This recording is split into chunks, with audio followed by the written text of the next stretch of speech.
कानी बहू।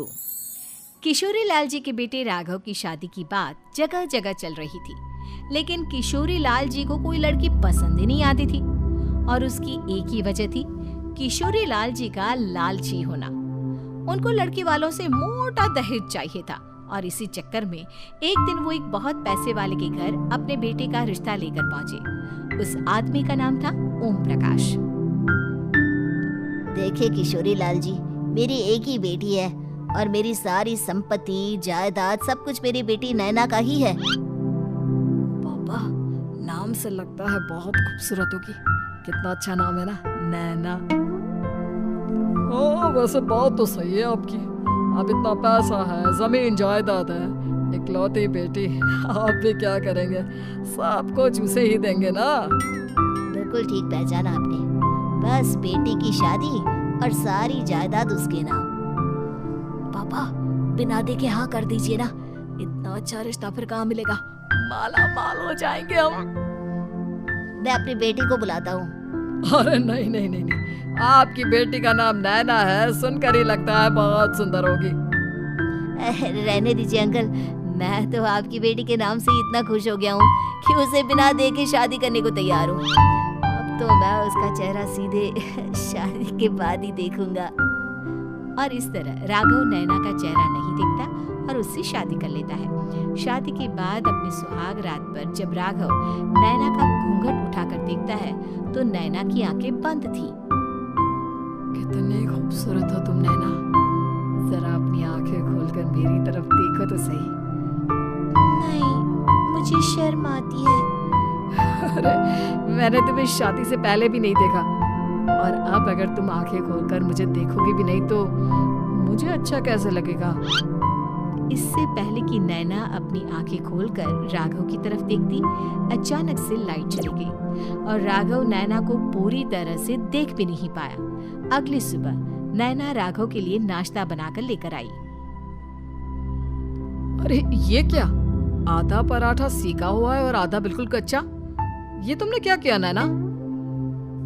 बहू, तुमने क्या आधा पराठा तवे से नीचे लटका कर रखा था, जो आधा सेका है और आधा कच्चा? मुझे जितना दिखेगा उतना ही तो सीखूंगी ना पापा जी। जहाँ जहाँ मुझे नजर आ रहा था वहाँ मैंने सीख लिया, जहाँ जहाँ नहीं दिखा वहाँ कच्चा रह गया होगा। इसका क्या मतलब है?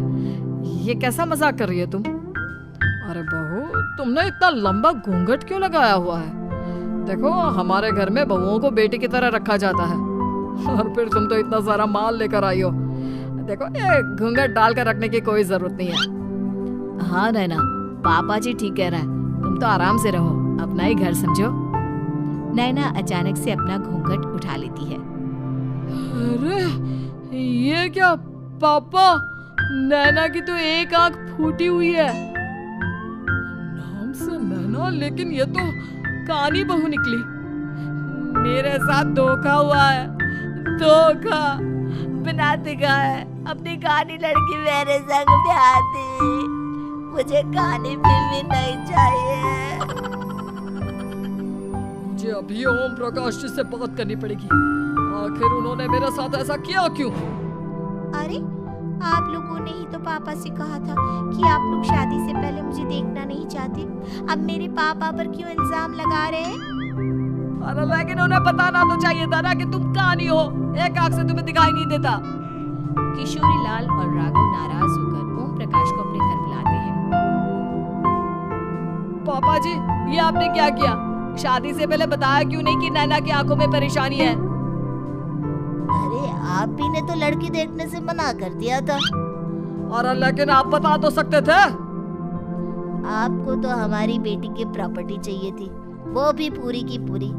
अब क्या हुआ अगर उसे आधा दिखाई देता है? प्रॉपर्टी तो आपको पूरी मिल गई ना। अरे ये क्या बात हुई? मेरी शादी प्रॉपर्टी से नहीं, आपकी बेटी से हुई है। अब ये तो पहले सोचना चाहिए था, तब तो मेरी प्रॉपर्टी देखकर तुम्हारी जुबान लपलपा रही थी। लेकिन मैं कानी लड़की को अपनी बीवी बनाकर नहीं रख सकता। पापा, कुछ करिए ना आप। हाँ, करता हूँ। देखिए ओम प्रकाश जी, आप हमारे साथ ऐसा नहीं कर सकते। और तुम देखो, अगर तुमने मेरी बेटी से शादी तोड़ी ना, तो जो भी प्रॉपर्टी मैंने तुम्हें दी है वो तो पूरी की पूरी वापस ले ही लूंगा, और आधी प्रॉपर्टी तुम्हारी भी लूंगा। अरे मेरी आधी प्रॉपर्टी भला क्यों लेंगे आप? इसलिए क्योंकि मेरी बेटी को आधा नजर आता है, और उसकी नजर अभी तक तुम्हारी आधी जायदाद पर ही पड़ी है।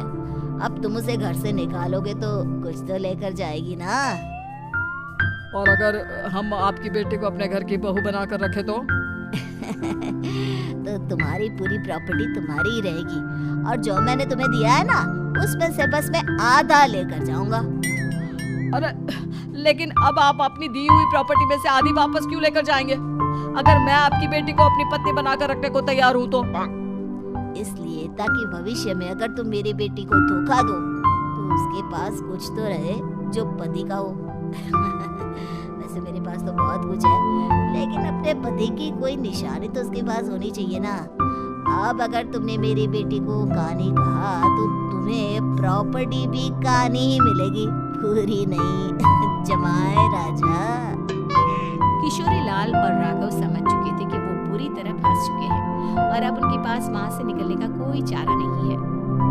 अब समझ में आया ना, लालच बुरी बला होती है। एक तो तुम्हें प्रॉपर्टी मिली, ऊपर से बीवी मिली, उसमें तुम्हें नखरे भी दिखाने हैं। आए बड़ी, चुपचाप बैठो दोनों। कुछ दिनों के बाद नैना राघव की कार लेकर बाजार घूमने निकलती है और जब कार लेकर वापस आती है, ये क्या? एक तरफ से मेरी गाड़ी पूरी खराब हो चुकी है। लगता है तुमने मेरी गाड़ी को किसी दूसरी गाड़ी के साथ एक्सीडेंट किया है। अरे अरे कितना बड़ा नुकसान कर दिया तुमने बहू। वो क्या है ना पापा जी, मुझे एक आंख से दिखाई नहीं दे रहा था, सामने से गाड़ी आ रही थी। मुझे तो सिर्फ आधा ही दिखाई दिया और वो गाड़ी मेरी कार से रगड़ते हुए निकल गई। अब मैं क्या करूं बताओ? आप इसे ठीक कराने के पैसे कौन देगा? तुम्हारे पापा? तुमने मुझसे इस तरह से बात की? अभी रुको। नैना राघव की शिकायत ओम प्रकाश को कर देती है। देखो राघव, अब जो मेरी आधी प्रॉपर्टी तुम्हारे पास थी ना, उसमें से आधी और मैं लेकर जाऊंगा, क्योंकि तुमने मेरी बेटी को डांटा। अरे नहीं नहीं पापा जी, गलती हो गई, माफ कर दो। गलती की तो कोई गुंजाइश ही नहीं। अगली बार मेरी बेटी को डांटा तो बची हुई आधी में से आधी और ले जाऊंगा।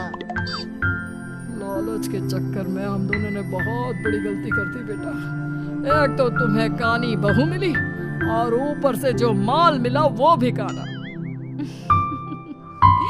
इस तरह राघव की हर एक गलती पर ओम प्रकाश उसकी प्रॉपर्टी का आधा आधा हिस्सा लेकर अपना सारा माल वापस ले गया और राघव को कानी बीवी से काम चलाना पड़ा। भाई लालच वाकई में बुरी बला है।